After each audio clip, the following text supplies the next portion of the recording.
La première question est la suivante. Ok.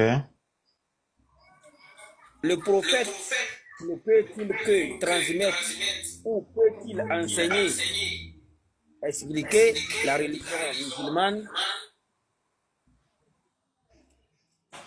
Ok.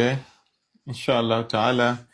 Merci beaucoup, le frère Rachid. Cette question, comme je l'avais aussi précisé dans le live précédent, c'est la question qui a donné aux Coranistes le droit de se substituer au prophète Mohammed pour dire que eux, à leur tour, ils vont prendre la relève et expliquer le Coran à leurs compatriotes, à leurs contemporains que nous sommes, en disant que le prophète Mohammed n'avait pas pour obligation d'expliquer le Saint-Coran ni de l'enseigner, que son seul rôle, c'était de transmettre le Saint-Coran.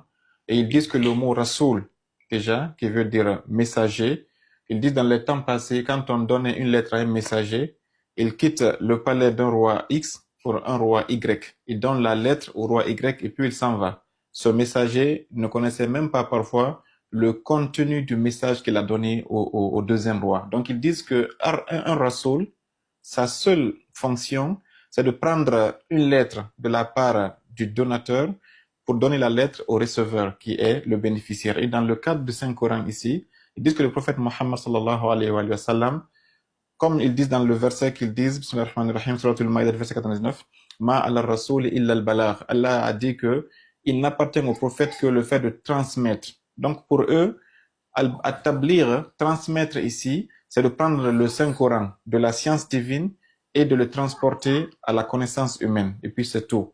Il n'est que comme un support, comme une cassette radio, un disque dur, une clé USB où Allah a mis le Saint-Coran et puis tu prends la clé USB, tu branches dans ton ordinateur, tu télécharges, tu copies le Coran de la clé, tu mets dans ton ordinateur et puis tu jettes la clé. Tu n'as plus besoin de la clé USB parce que tu as le Coran dans ton ordinateur.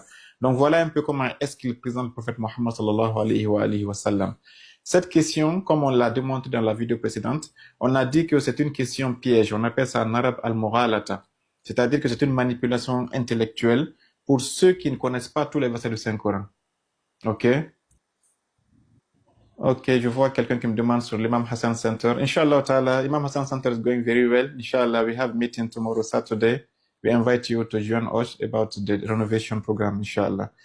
Donc, le prophète Mohammed sallallahu alayhi wa sallam, est-ce que sa seule fonction, c'est être un simple transmetteur du message, comme un transmetteur, quelqu'un qui transporte un bagage du marché à la maison, et puis le transporteur n'est plus à la maison pour voir comment tu cuisines ton repas?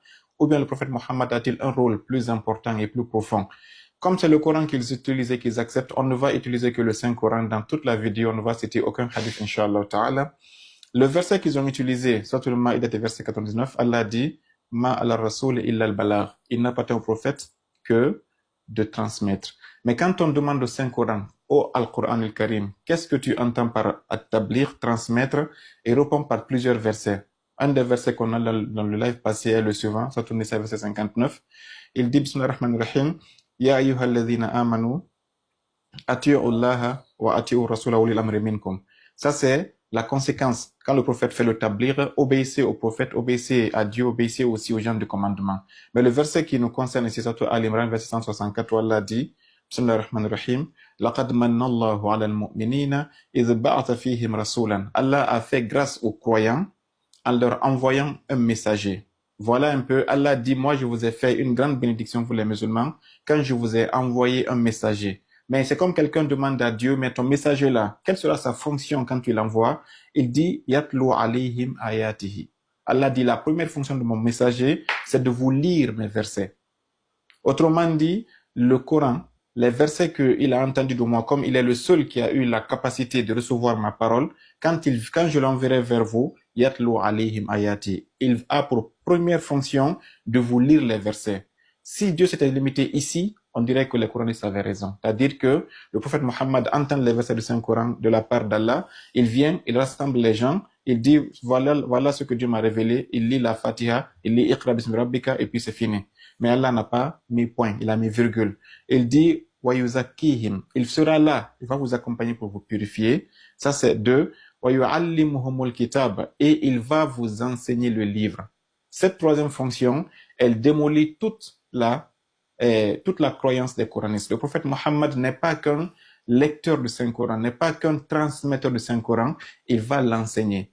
Et quand on a tous été à l'école, quand on dit voici un livre de mathématiques qui est là, on dit qu'il y a un professeur qui vient enseigner le livre. Pourquoi? Si le livre, lui, seul était suffisant, on va en terminale, le proviseur du lycée prend les livres, il paye les livres de la librairie et puis il distribue à tous les élèves le livre de mathématiques. Il dit, vous n'avez pas besoin de professeur, le livre est dans vos mains, lisez le livre. Mais si Allah a dit, je vous ai envoyé mon prophète pour qu'il lise le livre pour vous, ça c'est un. Deuxièmement, pour qu'il vous l'enseigne, ça montre donc que le prophète Mohammed sera à côté du Saint-Coran et il va nous accompagner tout le long de sa vie pour nous expliquer ce qui est dans le Saint-Coran. Et qui dit enseignement dit quoi? Parce que là, c'est la différence. Le livre de mathématiques est là, le professeur est arrêté au tableau, il explique. Ce qu'il va expliquer, si c'était juste répéter le texte du livre de mathématiques, l'importance du professeur aurait été vaine. Parce que le professeur qui vient expliquer un livre de mathématiques, en seulement lisant le texte du livre, ces élèves de terminale, ils peuvent lire quand même les livres de maths, ils connaissent comment lire un texte écrit en français. Mais si on dit que vous avez besoin d'un enseignant, c'est parce que quand ils vont lire le livre de mathématiques, ils vont trouver des phrases dans ce livre-là qui sont des phrases qui sont complexes pour l'esprit d'un élève, d'un lycéen. Le professeur, lui, qui est déjà bien aguerri, qui est bien formé, il est là pour dire, ce passage-là, voilà, il va au tableau prendre la craie, il décortique l'équation, il démonte, il justifie, et puis il factorise, et puis il réduit comme ils le font en mathématiques. Donc, c'est plus là que le professeur va expliquer au tableau ce que nous, on a appelé les hadiths du prophète Mohammed. Ça veut dire que Allah a autorisé au prophète Mohammed d'expliquer le Saint-Coran et cette explication a été compilée par des livres qu'on appelle Hadith Rasul, Sunnat Rasulillah.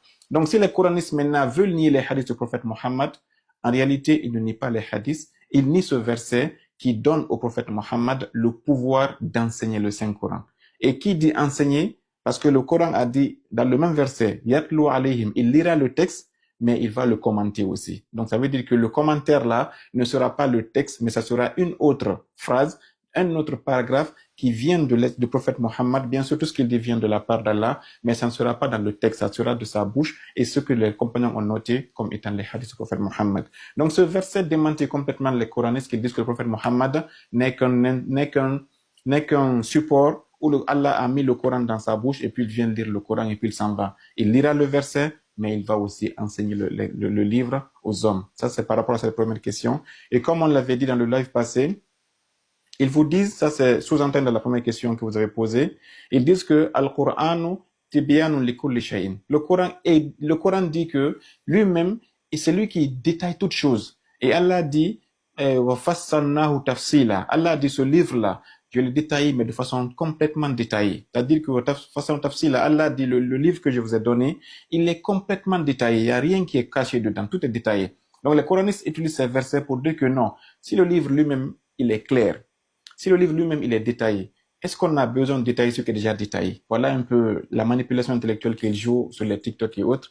Mais nous disons que c'est comme le livre de mathématiques de la classe terminale. Je reviens toujours sur l'exemple parce que il y a des élèves de bac et de brevet.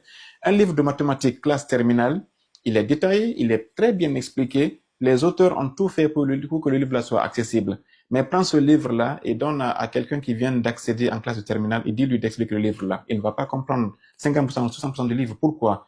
Pas parce que le livre n'est pas détaillé, mais parce que son niveau n'atteint pas la compréhension du livre. Si le livre était détaillé, c'est pour qui? C'est pour le professeur qui est déjà préparé. Le livre, le Saint-Coran a été détaillé, a été Tibian le Koul, mais pour qui?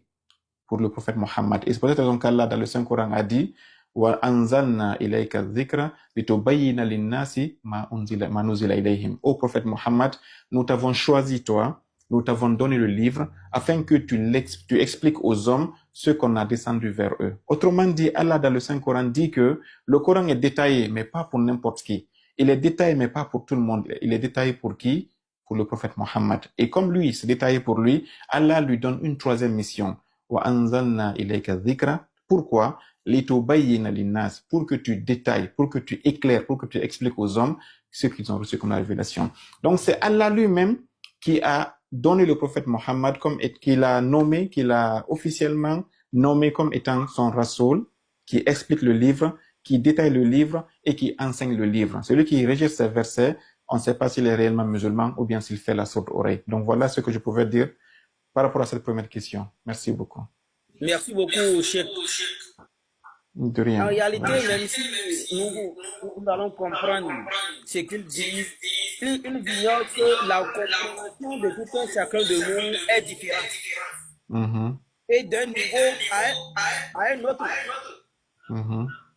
Yeah. Merci beaucoup. Je passe à la deuxième question. Ok. C'est concernant la sunna, ces explications.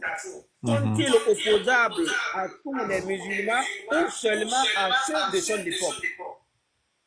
Oui, là aussi, c'est une autre manipulation que les Coranistes font. Ils disent que même si on accepte, vous les défenseurs du prophète Mohammed, que le prophète Mohammed, Allah lui a dit, explique aux hommes le Saint-Coran, et détaille le livre pour eux. Ils disent que le prophète a fait ce détail-là pour son époque, pour le contexte historique et géographique qui correspondait à son temps. Ce qu'il a dit, ce qu'il a fait ne s'applique qu'à ses compagnons. Après sa mort, chaque génération viendra lire le Coran et comprendre de façon différente. Et ils ont dit donc, on vous donne raison, les hadiths peuvent exister, le prophète peut avoir expliqué le Saint-Coran, mais c'est en tant que nabi. Ils disent que ça c'est Shahrour qui l'a dit, Mohammed Shahrour, c'est lui qui est le nouveau prophète des Coranistes, il est décédé il y a quelques années maintenant. Il a dit, le prophète a trois dimensions. Il est parfois Rasoul, il est parfois Nabi, il est parfois Muhammad ibn Abdillah. Il dit ce que le prophète a fait en tant que Muhammad ibn Abdillah, c'est avant qu'il ne soit prophète selon lui. Ça n'engage pas la communauté musulmane, c'est sa vie privée avec ses voisins. Ce que le prophète a fait en tant que Nabi, c'est quand il était avec ses femmes, dans sa maison, dans sa chambre, dans sa douche, quand il mangeait. Ça, c'est ce qu'il faisait entre lui et sa vie privée. Ça ne te concerne pas. C'est ce que le prophète a fait en tant que Rasoul, qui te concerne toi. Pourquoi? Parce que ce qu'il y a entre nous et lui, c'est Ar-Risala, c'est le message. Et quand on dit à Shahrour, quelle est ta preuve? Il dit, donnez-moi dans le Saint-Coran un seul verset où Allah a dit, Ya ayyuhalladhina amanu, ati'un nabiyya. Ô vous les croyants, obéissez au prophète. Il dit, il n'y en a pas. Il dit, la seule fois qu'Allah a dit, dans le Saint-Coran d'obéir, il a dit, ati'ur rasoul, obéissez le Rasoul, le messager. Il dit donc, le Rasoul ici, c'est quand il est en train il porte la tenue de son général en tant que messager et puis il explique le message de Dieu. Quand il finit d'expliquer le message de Dieu, il est maintenant un simple musulman, un simple homme avec ses épouses, avec ses femmes. Ce qu'il fait là-bas, ça ne te concerne pas. Et donc, voilà ce qu'ils disent, qu'il n'y a pas un verset qui dit, Ya ayyuhalladhina amanu ati'u nabiyya ou ati'u muhammadan, c'est ati'u rasoul. Ça, c'est par rapport à ce qu'ils disent ici. Mais comme je l'ai dit dans le live précédent, la plus grande, disons, manipulation des coranistes, c'est le verset qui dit « Atu'minuna bi ba'dil kitabi wa takfuruna bi ba'din ». C'est la principale clé des coranistes. Allah dit, vous les musulmans, allez-vous croire une partie du livre et rejeter une autre partie? Allah dit, celui qui fait ça sera humilié dans ce bas monde et sera dans le châtiment à la fin du monde. Qu'est-ce que ça veut dire? C'est-à-dire que les coranistes, ils viennent dans le Saint-Coran, ils regardent les versets qui confirment leur idéologie, ils sortent ces versets, ils les propagent sur les réseaux sociaux pour inonder les réseaux sociaux avec ça, mais les versets qui contredisent leur version, ils les cachent. Pour toi, le musulman lambda qui connaît pas tout le Coran, quand tu entends, ah, c'est un verset qu'il a cité, c'est un verset qu'il a cité, tu penses que c'est fini. Alors que, il y a des versets qui les démentissent, qui ne vont jamais vous présenter. Allah n'a pas dit, Ya ayyuhalladhina amanu ati'un nabiyya. Ça, c'est faux. Allah l'a dit de façon plus claire encore. Dans la sourate Araf, verset 152 ou 154, je l'ai dit dans le live passé, Allah dit, Alladhina yattabi'una. Il dit les vrais musulmans, les vrais hommes qu'il aime, c'est qui? Ce sont ces gens-là qui yattabi'una ar-rasoul, qui vont suivre le rasoul, an-nabi, qui vont suivre le prophète, al-ummi, qui vont suivre le ummi. Quand on dit ummi ici, c'est quoi? C'est pas comme les gens pensent, l'illettré, non. C'est alladhi wulida fi ummi al-qura. C'est celui qui est né dans la mer des cités. Allah dans le Saint-Coran dit que la Mecque, hiya ummul qura. La Kaaba, inna awala bayt wudi'a lin-nas, c'est la première maison qu'Allah a créée sur la terre, c'est la Kaaba. Et la Kaaba est la première cité qui a été habitée sur la terre. Allah donc dit que ummul qura, la Mecque est la mère de toutes les cités. Celui qui est né à la Mecque, comme il est né dans ummul qura, il est ummi. C'est-à-dire sa nationalité, c'est être quelqu'un citoyen de ummul qura. Donc Allah dit que le prophète Mohammed, si vous l'appelez comme étant natif de la Kaaba, Muhammad ibn Abdullah, si vous l'appelez Nabi, si vous l'appelez Rasoul, Allah dit suivez-le. Allah dit suivez-le. Yattabi'una, ceux qui suivent Ar-Rasoul, An-Nabi, Al-Ummi, ceux qui suivent le Rasoul, ceux qui suivent le prophète, ceux qui suivent le Ummi. Allah dit dans toutes les trois catégories, suivez-le. Il n'a pas dit suivez-le quand il est seulement Rasoul, mais quand il est Nabi, ne le suivez pas. C'est comme si Allah avait anticipé cette manipulation des Coranistes et il a dit suivez. Mais là, il y a une grande nuance. Quelle différence y a-t-il entre ati'u wa tabi'u? C'est-à-dire que obéir à quelqu'un est différent de le suivre. Ok, soit dans le cas du prophète Moussa, quand il avait dit à son frère Haroun, remplace-moi, je vais sur la montagne. Haroun avait dit au peuple quoi? Fattabi'ouni wa ati'u amri. Il a utilisé les deux. Il a dit suivez-moi et obéissez à mes ordres. Ça veut dire que le Coran te dit que tu obéis à quelqu'un quand il t'ordonne. C'est-à-dire que je te dis fais ça, tu le fais, tu m'as obéi. Ça c'est très restreint. C'est seulement quand je t'ordonne. Mais Allah ne dit pas ici d'obéir, il dit de suivre. Suivre quelqu'un, c'est quand même quand tu clignes des yeux, tu dois cligner des yeux. Quand il respire, tu respires. Quand il s'assoit, tu s'assois. Quand il se lève, tu te lèves. C'est-à-dire que c'est de mettre, comme on le dit, mettre tes pas sur les traces de ses pas. Ça, c'est suivre. C'est encore plus large. Donc Allah dit, yattabi'una, ceux qui suivent ar-Rasoul, le Rasoul, al-Nabi, le Nabi al-Ummi, il vient de la Mecque qui est Umm al-Qura. Il dit donc de le suivre dans toutes ces trois dimensions. Et un autre verset qui est encore plus que la sourate Al-Imran, Allah dit, Bismillahir Rahmanir Rahim, Qul, Muhammad dit à toute l'humanité, In kuntum tuhibbun Allah, si vous aimez Dieu, autrement dit, vous voulez venir chez Dieu, vous voulez faire ce que Dieu aime, vous voulez appliquer ce que Dieu veut, Qul in kuntum tuhibbun Allah, si vous aimez Allah, fattabi'uni. Allah dit au prophète Muhammad, dis-leur que s'ils m'aiment, qu'ils te suivent toi. Et quand on dit fattabi'ouni, là, il n'a pas dit fattabi'ouni en tant que Rasoul, fattabi'ouni en tant que Nabi, fattabi'ouni en tant que Ummi, non. Fattabi'ouni dans toute ma globalité. Suivez-moi dans toute ma globalité, dans toutes mes dimensions. Que je sois Muhammad, simple berger, Muhammad jeune, Muhammad grand, Muhammad vieux, Muhammad Rasoul, Muhammad Nabi, Muhammad Ulul Azm, Muhammad, c'est pas Waliullah. Tout ce qui est Muhammad dans toutes ces dimensions, Allah dit fattabi'ouni. Il a tout enveloppé, il a mis suivez Muhammad.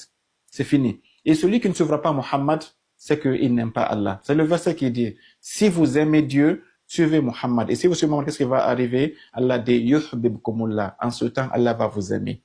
Si vous suivez Muhammad, Allah va vous aimer. Et Allah n'a pas dit que ce verset s'applique seulement à son époque. C'est toute personne jusqu'à la fin du monde qui veut que Allah l'aime, sa seule voie pour que Allah l'aime, c'est de suivre Muhammad sallallahu alayhi wa sallam. Et celui qui dira aujourd'hui qu'il n'a pas besoin de suivre Muhammad, que lui, le Coran est là, Allah a dit c'est vrai, suivez ce que j'ai dit dans le Saint-Coran, c'est vrai. Mais Allah dit, si vous voulez suivre ce qui est dans le Saint-Coran, il y a un modèle parfait que j'ai envoyé pour vous. Lui, il a suivi tout ce que j'ai fait, tout ce qui est dans le Saint-Coran, j'ai dit. La façon dont lui l'a suivi là, c'est comme ça que je vais vous suivre. Donc, suivez-le, lui là. Ça, c'est très important. C'est-à-dire que Allah te dit, voici le Saint-Coran, suis le Saint-Coran. Mais attends, il y a un homme qui va porter ce Saint-Coran. Lui, il a lu le Saint-Coran, il a maîtrisé le Saint-Coran et il l'a appliqué plus que vous tous. Donc, comme lui, il a été le meilleur appliquant du Saint-Coran, suivez son exemple. Et c'est là qu'Allah dit, لَقَدْ كَانَ لَكُمْ فِي رَسُولِ اللَّهِ أُسْوَةٌ حَسَنَةٌ. Le prophète Mohammed est pour vous le meilleur modèle. Ça, c'est un autre verset aussi. Ça veut dire que si tu veux suivre le Saint-Coran, Allah te dit, suis-le comme Mohammed l'a fait. C'est Allah qui impose Mohammed. Si tu veux maintenant rejeter ce que Allah a imposé et puis suivre ta passion, là, on ne peut rien contre toi, mais c'est les versets qui sont là. Allah dit, suivez ce que j'ai fait descendre, c'est vrai, mais suivez-le exactement comme Mohammed l'a fait. Et ça, c'est, le prophète est Al-Uswatul Hasana, qui est notre meilleur modèle. Et comment est-ce qu'on doit comprendre comment est-ce qu'il l'a fait? C'est à travers sa sunna. Donc, voilà un peu d'autres versets aussi qui démentent complètement ce que les coranistes nous ont propagé sur les réseaux sociaux. Vraiment, merci beaucoup, Cheikh. Vous avez même apporté la réponse, la clarification sur la session numéro 3 que j'avais déjà préparée. Ok. Oui. Qui était? Donc, j'avais doit obéir en tant que Rasoul ou aussi en tant que Nabi et même au-delà. Ok, ça c'est déjà inclus dans la réponse précédente. Oui, merci beaucoup. Merci beaucoup. Donc, je passe à la question numéro 4. Ok. Est-ce vrai que les morts sont inconscients et que nos doigts et sacrifices pour eux sont inutiles? Ok, ça aussi c'est une autre croyance des coranistes qui a fait beaucoup de dégâts. Ils passent tout leur temps à dire que quand quelqu'un est décédé, il est complètement inconscient. Il n'est plus vivant, c'est-à-dire que c'est fini. Même si tu fais dua pour lui, c'est inutile. Si tu fais sacrifice pour lui, c'est inutile. Si tu vas faire visiter sa tombe, c'est inutile parce que il est devenu inexistant, entre guillemets, pour eux. Et ils disent que c'est quand le monde va finir, après Allah va nous rappeler à la vie. Ils ont beaucoup de versets, hein. Ils ont beaucoup de preuves. Je vais lire quelques versets. J'avais déjà compilé quelques preuves qu'ils nous ont dit. Et ils ont en réalité, ils ont trois logiques qu'ils suivent pour aboutir à cette conclusion. La première logique est la suivante. Ils disent que il y a un principe intellectuel qui dit que, une logique qui dit que la azab qabla al-hisab. C'est un principe qui a été raconté depuis de très longues années. Ça, c'est la première raison qu'ils donnent. Parce que avant de répondre à la question, il faut d'abord expliquer pourquoi ils croient en ça. Il faut être très logique. Il ne faut pas seulement juger quelqu'un à son absence en réalité. Ils disent que la azab qabla al-hisab. On ne peut pas sanctionner quelqu'un avant de le juger. Voilà un peu ce qu'ils disent. Ça, c'est la première raison. C'est-à-dire qu'ils disent que, imagine quelqu'un a fait une faute, et puis, avant de l'amener chez le juge, trouver un avocat pour lui, faire des enquêtes, tu le prends automatiquement, tu l'envoies en prison. Ils disent que ça, c'est injuste. Ils disent que donc, quelqu'un qui est décédé, il n'est pas encore ressuscité, il n'a pas encore été jugé à la fin du monde. Donc, comment est-ce qu'on peut le châtier avant le jugement dernier? Voilà la logique.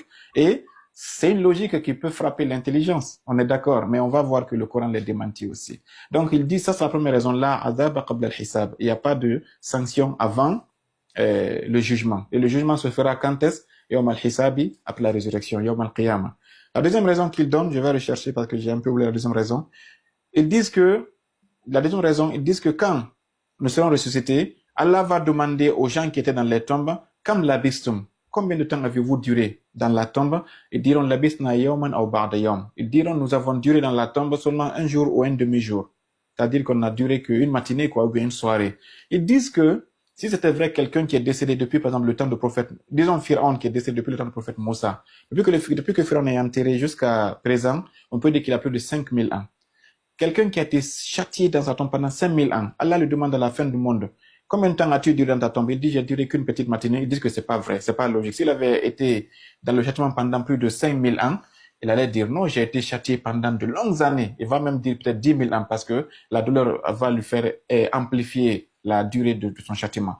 Ils disent que dans ces versets qui disent que non, quand Allah va poser la question à la fin du monde, combien de temps avez-vous duré dans la tombe? Ils diront, on n'a fait qu'une journée maximum ou bien même un demi-jour. Ils disent que donc ça veut dire qu'il n'y a pas de châtiment. C'est des gens qui dormaient. Parce que c'est quelqu'un qui dort, qui n'était pas dérangé, qui était inconscient, qui aura le temps qui est raccourci pour lui. Ça, c'est une deuxième raison aussi qu'ils ont dans le Saint-Coran. Je pense que c'est les deux principales raisons, la durée, et puis voilà. La troisième manipulation qu'ils ont donnée ici, c'est de vous faire croire que dans la tombe, il n'y a que des châtiments. Parce que tout ce que tu vois sur les réseaux sociaux, Azab al-Qabr Kaziba, c'est-à-dire le châtiment de la tombe, c'est faux. Alors que dans la tombe, il n'y a pas que le châtiment. Il y a aussi les délices de la tombe. Le châtiment, c'est pour les mécréants. Les musulmans ne seront pas châtiés dans la tombe, ils seront dans les délices en avant-goût du paradis. Mais ils vous font croire que après la mort, il n'y a que le châtiment, il n'y a que le châtiment, parce que l'esprit n'aime pas être châtié, pour que tu acceptes que non, comme ils disent qu'il n'y a pas le châtiment, là, au moins tu es reposé, pour que tu dises que non, je vais les rejoindre parce qu'ils parlent qu'il n'y a pas le châtiment, que nous sommes inconscients. Par rapport à ces trois-là, disons que la dernière qu'ils ont donnée, disent que après la mort, il y a que le châtiment, ça c'est pas vrai. Après la mort, il y a à la fois châtiment et puis à la fois délice, et le 5 qu'on va le donner tout à l'heure. Deuxièmement, revenons sur la durée. Ils nous ont dit que parce que Dieu a demandé à celui qui était dans la tombe, qui a passé 2000 ans, 3000 ans, 10 000 ans dans la tombe, Allah lui a demandé combien de temps as-tu fait dans la tombe? Il va dire j'ai passé qu'une demi-journée. Ils disent que donc ça veut dire donc que il était inconscient. S'il était conscient, il allait dire j'ai passé 10 000 ans, 20 000 ans dans ma tombe. Nous disons que cette question est une autre manipulation. Comme on le dit, ils prennent une partie des versets, ils laissent une autre partie des versets. Je vais leur donner le verset qui est là. Suratul Mu'minun, verset 112 au verset 114. Suratul Mu'minun, c'est suratul numéro 22, je pense. Verset numéro 112 à 114. Je vais lire d'abord en arabe et puis je vais expliquer en français. Bismillahirrahmanirrahim. Qala kam labithtum fil ardi adada sinin. Allah va demander aux hommes à la fin du monde, kam labithtum, combien de temps avez-vous duré fil ardi, sur la terre, adada sinina, en parlant d'années. Allah va demander à tout un chacun de nous, quand on sera devant sa majesté pour être jugé, ô vous les humains, combien de temps avez-vous passé sur la terre? Ça, il ne parle pas de la tombe, hein. Il dit sur la terre, quand tu es vivant aujourd'hui, quelqu'un, par exemple, au temps du prophète Noé, nous savons que Noé, seulement son message a duré 950 ans. C'est-à-dire sa mission de prophète. Avant qu'il ne soit prophète, on ne sait pas combien d'années il a vécu. Donc, ça veut dire que si on prend Noé, seulement a pu vivre plus de 2000 ans, 3000 ans. Et il y a eu des gens qui ont vécu plus que ça. Nous, aujourd'hui, on vit minimum, voilà, maximum 100 ans, autour de 100 ans, 60 ans, selon les espérances de vie des pays différents. Donc, imagine quelqu'un qui a vécu 50 ans ici, il est décédé. Le prophète Mohammed a fait 63 ans sur la terre, il est décédé. Mais quand Allah va rassembler toute l'humanité à la fin du monde pour leur poser la question, Kam labithtum fil ardi adada sinina, combien de temps avez-vous vécu sur la terre, vous, en nombre d'années? Qu'est-ce qu'ils vont dire? Vont-ils dire on a vécu 60 ans, 100 ans? D'autres vont dire on a vécu 1000 ans, 2000 ans. Allah, la réponse au verset 113 dit, Qalu labithna yawman aw ba'da yawm. Ils diront, oh Dieu, nous n'avons vécu qu'un jour ou une demi-journée. Ça, c'est pas par rapport aux gens qui sont dans la tombe, hein. Ce sont nous qui étions vivants sur la terre. Allah, quand ils vont demander combien avez-vous vécu sur la terre, nous dirons que nous avons vécu qu'une journée ou une demi-journée. Alors ici aussi, ça veut dire que nous, si on n'a pas eu nos 100 ans, on n'a pas eu ces 2000 ans. Non, c'est pas ça que ça veut dire. Ça veut dire qu'ils n'ont pas compris les versets. Ça veut dire qu'ils ont pris les versets qui les arrangent, ils ont laissé les versets qui les dérangent. C'est-à-dire que ce soit la vie dans la tombe ou la vie sur la terre, quand Allah va nous demander à la fin du monde, combien de temps avez-vous passé sur la terre ou sur la tombe, nous dirons qu'on n'a vécu qu'une journée ou une demi-journée. Il y a deux raisons pour cela. Allah dans le Saint-Coran dit une journée chez ton Seigneur, c'est comme 1000 ans sur la terre. C'est-à-dire un jour chez Dieu vaut 1000 ans. Parfois, il y a un jour qui vaut 5000 ans sur la terre. Quelqu'un qui a été enterré pendant 5000 ans, s'il se réveille demain, et on lui demande combien de temps as-tu été enterré, il dira j'ai été enterré qu'une seule journée, parce que 5000 ans, c'est une journée chez Dieu. C'est-à-dire que c'est une manipulation. Ils prennent les versets qui les arrangent, ils cachent les versets qui les arrangent pas. Et Allah, dans le Saint-Coran, dit que même si tu vis ici sur la terre pendant 1000 ans ou 2000 ans, chez Dieu, tu ne dois vécu qu'une journée, parce que 2000 ans, ce n'est même pas encore 5000 ans. C'est-à-dire 5000 ans qui fait un jour. Celui qui a vécu 2000 ans, il n'a vécu qu'une petite matinée chez Dieu. Donc, Yawman, une journée, ou une demi-journée. Ça ne veut pas dire qu'il n'a pas vécu les 50 000 ans sur la terre, hein, mais ça veut dire que comparativement au compte d'Allah, on n'a pas vécu même plus qu'une journée d'abord. Donc, ça ne veut pas dire qu'ils n'ont pas été châtiés pendant de longues années dans la tombe. Ça veut dire que la durée des années qu'ils ont eues dans la tombe, comparée à la durée de vie qu'Allah va utiliser à la fin du monde, n'équivaudra qu'à une demi-journée ou bien une journée complète. Voilà un peu ce que ça veut. Ça ne veut pas dire qu'ils n'ont pas duré dans la tombe, dans le châtiment. Ça veut dire que la durée qu'ils ont dans le monde, converti à la durée de l'au-delà, sera très très minime. Et dans le Saint-Coran, Allah compte dans la sourate Al-Mu'min, verset 113, قالوا لبثنا يوما وبعض يوم فاسأل العادين. Oh Dieu, tu peux demander à ceux qui comptaient. Et qu'est-ce que Allah va répondre? Allah lui-même apprend la parole, verset 114. قال إن لبثتم إلا قليلا. Il dit sérieusement, vous qui venez aujourd'hui devant moi pour être jugé, la vie que vous avez passée dans le bas monde avant d'être ici, vous n'avez duré là-bas que peu de temps. Si vous saviez. Et Allah dit, si vous savez ce que je sais, vous verrez que le temps que vous avez fait sur la terre est une goutte d'eau par rapport à la durée qui vous attend ici à l'au-delà. Parce que là-bas, c'est l'éternité. Il n'y a pas de fin là-bas. Donc, ça ne veut pas dire parce que Allah dit que tout ce que tu as vécu sur la, depuis que la terre a été créée, jusqu'à la fin de la terre, Allah dit tout cet intervalle-là, c'est un petit temps.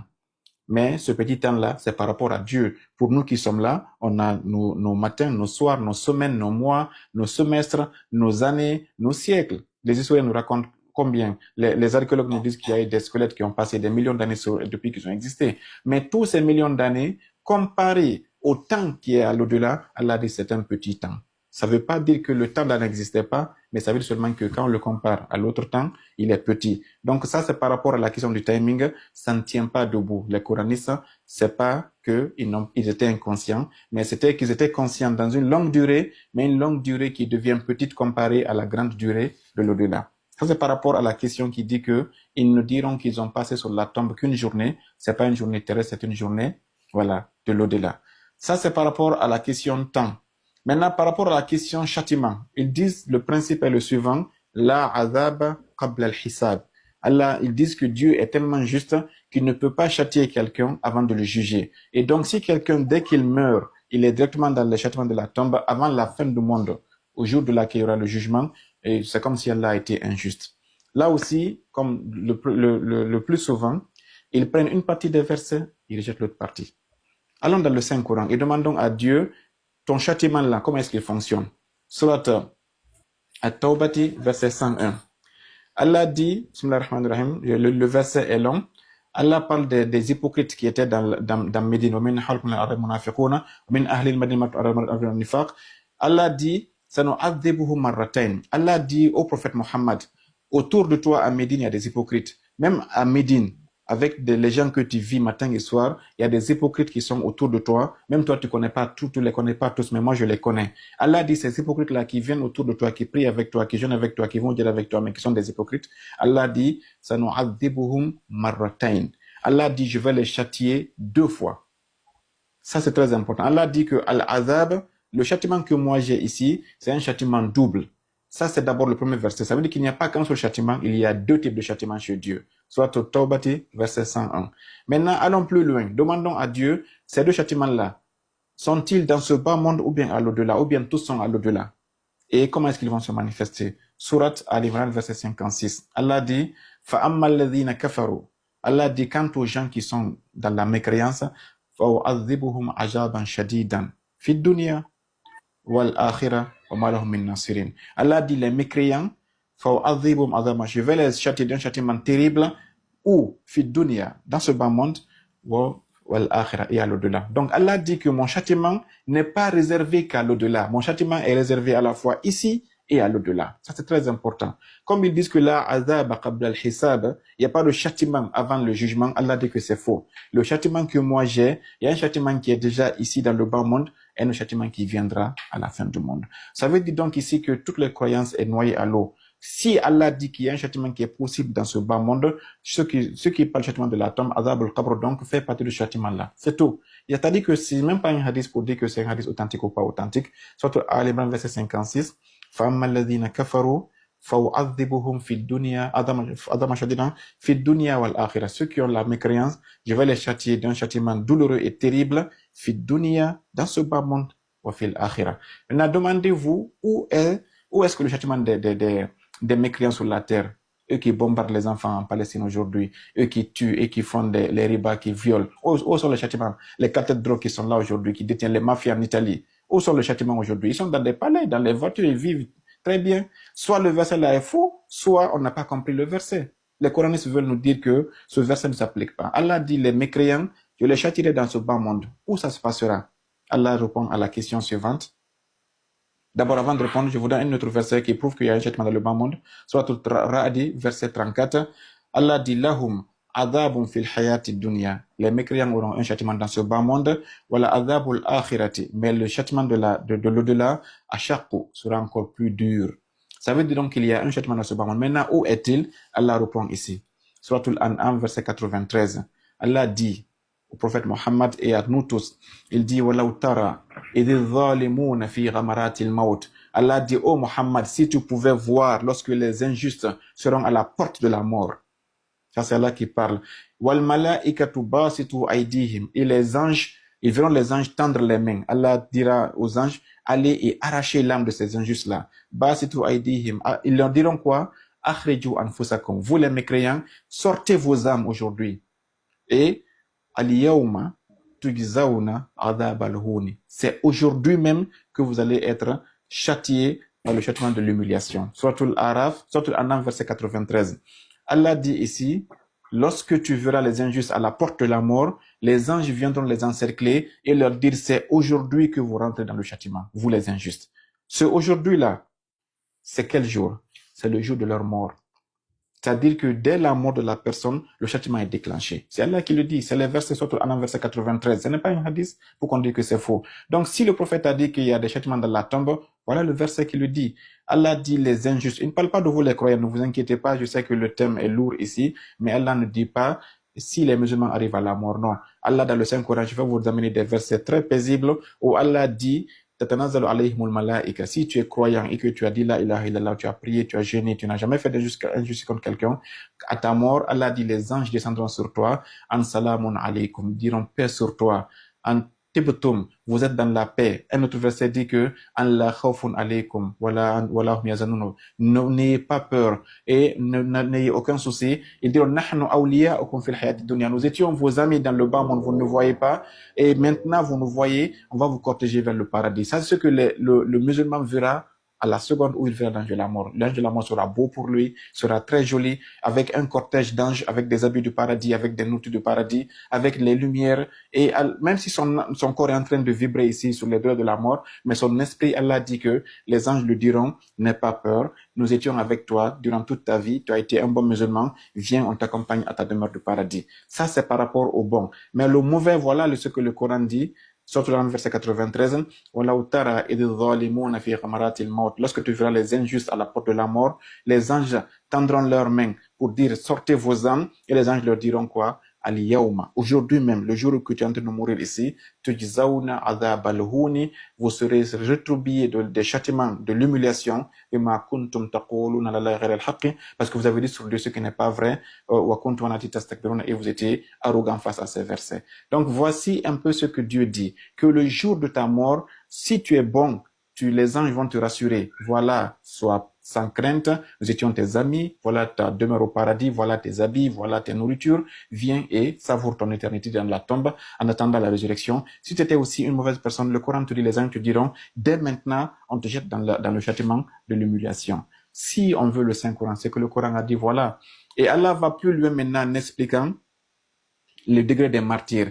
Il dit, voilà taqulu liman yuqtalu fi sabilillahi amwat. Il dit, vous les musulmans, ne dites pas que ceux qui sont tués dans le chemin de Dieu, ne les appelez pas comme étant des morts. Allah dit, bal ahya'un. Il dit, ils sont vivants.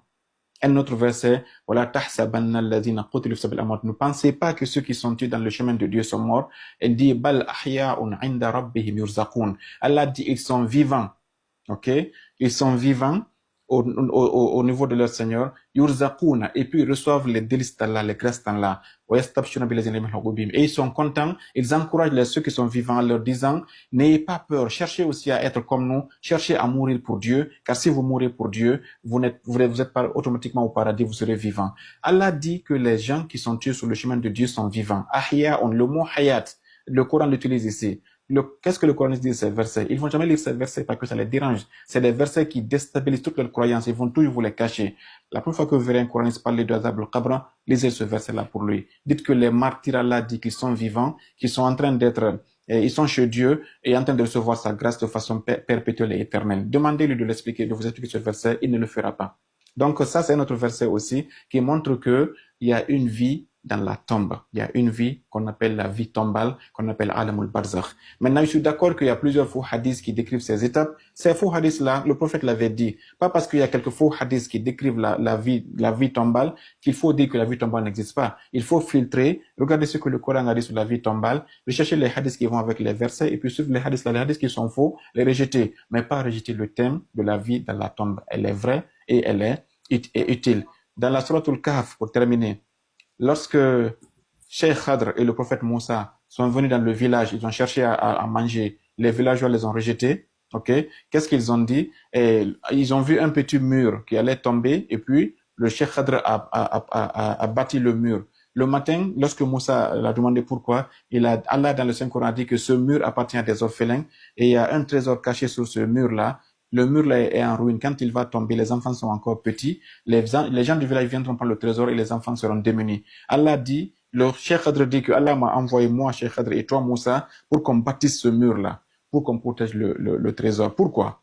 Allah dit, wa kana abuhuma salihan. Le papa de ces deux jeunes orphelins était une bonne personne. Elle est décédée là dans la tombe, mais sa barakat et sa présence dans la vie tombale a plu comme une pluie de miséricorde sur ses enfants, et Allah a envoyé un prophète pour venir protéger sa richesse pour que ses enfants grandissent et profitent de sa richesse. Si Allah a sauvé le trésor des orphelins parce que le papa qui est dans la tombe est bon, pourquoi dire qu'il n'y a pas d'interaction entre nous et les morts? Quand tu bénis pour les morts, ils vont être contents, et quand eux aussi ils sont bons, leur bénédiction aussi peut pleuvoir sur toi quand tu es leurs enfants ou bien quand tu es de leur famille. Le Coran est très clair là-dessus, mais les coranistes disent aujourd'hui que quand quelqu'un est décédé, il est inconscient. Vous savez d'où vient cette théorie? c'est de la Bible. Demandez à tout chrétien aujourd'hui quel est le sort des morts. Il vous présentera des centaines de versets qui disent que quand tu es mort, tu es inconscient. Ce sont des versets de la Bible qu'ils veulent appliquer au Saint-Coran en faisant valoir le christianisme sur l'islam ici, sans vouloir attaquer les chrétiens, sans vouloir les dénigrer, mais c'est pour vous dire que ce sont les croyances que Dieu avait démenties en amenant le Saint-Coran. Il démentit ces croyances aujourd'hui et puis il donne raison maintenant à ce que le Coran avait démenti dans la Bible. Je ne comprends pas la version des Coranistes en réalité. Donc, il est déjà 13 heures, je pense que nous avons pris une quarantaine de minutes. Bon, la question n'est pas finie, mais je pense qu'on peut se limiter ici pour celle-ci aussi, Inch'Allah. Merci beaucoup, Cheikh. C'est vraiment intéressant. En réalité, si nous allons comprendre, ils ne sont pas les coranistes. Non, jamais. Ils prétendent être coranistes, mais le Coran les rejette malheureusement dans tout ce qu'ils ont comme croyance. Avant de continuer à la question suivante, Cheikh, bon, moi j'ai eu une idée, ou bien bon, c'est une proposition, je vais dire, les suggestions. Il faut qu'au moins nous ayons une plateforme sur laquelle nous pouvons faire un peu les débats avec ces coranistes pour que les gens puissent comprendre. Parce qu'aujourd'hui, lorsque tous les sur les réseaux sociaux, en lisant les commentaires, on verra que les gens sont pour leur conviction. Oui, ils ont une grande influence. Ils ont une grande influence. Yeah, c'est ça. Ils les manipulent malheureusement. Et ceux qui les écoutent ne connaissent pas qu'il y a d'autres versets qui leur cachent. Et c'est ce qui est le problème ici. Je sais que on a d'autres questions peut-être, mais vu le temps, on a toujours respecté le temps. Je voudrais qu'on respecte le temps aujourd'hui aussi. Et pour conclure sur votre question là, je pour vous prouver que les morts sont conscients, parce qu'ils peuvent vous dire que Allah a parlé des martyrs. On accepte que les martyrs sont conscients, mais les musulmans lambda, est-ce qu'ils sont conscients? J'ai cité beaucoup de versets ici, mais un autre verset que je viens de me rappeler ici, surtout le Munafiqun, peut-être. Allah parle de quelqu'un qui dira, lorsqu'il verra la mort, Hatta idha ja'a ahaduhumul maut. Allah dit jusqu'à ce que la mort vienne à la personne, Qala rabbirji'uni. Oh Dieu, ramenez-moi, la'alli amalu khayran fima taraktu, pour que je puisse faire du bien dans ce que j'ai laissé dans le bas monde. Ce verset-là aussi, complètement démontre que après la vie terrestre, il y a une autre vie. Pourquoi? Allah dit quand la mort va arriver à n'importe qui ici et qu'il va maintenant voir le monde invisible, il dira Rabbirji'ouni, oh Dieu, ramenez-moi sur la vie, ramenez-moi à la vie, ramenez-moi sur la terre. OK? Pour que je puisse faire aussi d'autres bonnes actions, parce que j'ai vu que mes actions sont petites et que je risque de ne pas aller au paradis. Cet événement-là, quand quelqu'un dit « ramenez-moi », quand il dit ça, est-il dans le lieu où il était ou bien il a déjà quitté le lieu? Par exemple, tu es dans un pays, quand est-ce que dis-tu « ramenez-moi dans le pays » C'est quand tu es dedans ou bien c'est quand tu es hors du pays? C'est quand tu es hors du pays. Ça veut dire donc que ces gens ne sont pas dans la vie maintenant, ils sont plus dans le monde, ils sont dans un autre monde. Et ça veut dire que donc dans ce monde où ils sont allés, ils sont d'abord conscients parce qu'ils ont compris qu'ils n'ont pas beaucoup de bonnes actions. Ça veut dire qu'ils sont pas inconscients, ils sont conscients. Mais aussi, ça veut dire qu'ils peuvent parler parce qu'ils ont dit à Dieu, oh Dieu, ramenez-moi à la vie.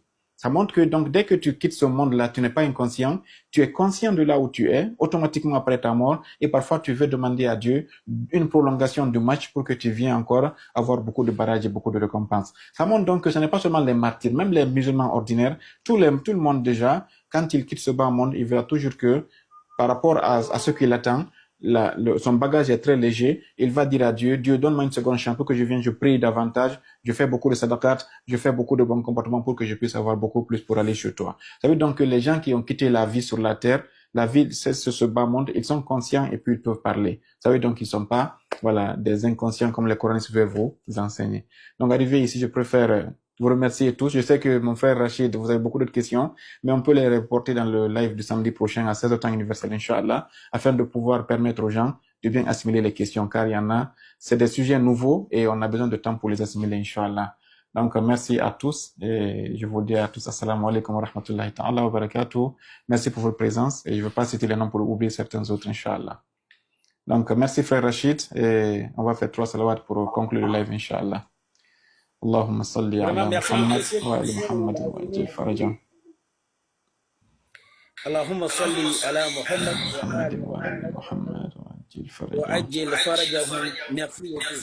Merci et bonne suite à vous. Merci frère Rachid pour votre temps et on se reprend samedi prochain, Inch'Allah. Salam alaikum wa rahmatullah. Inch'Allah. Salam alaikum wa rahmatullahi wa barakatuh. Ok.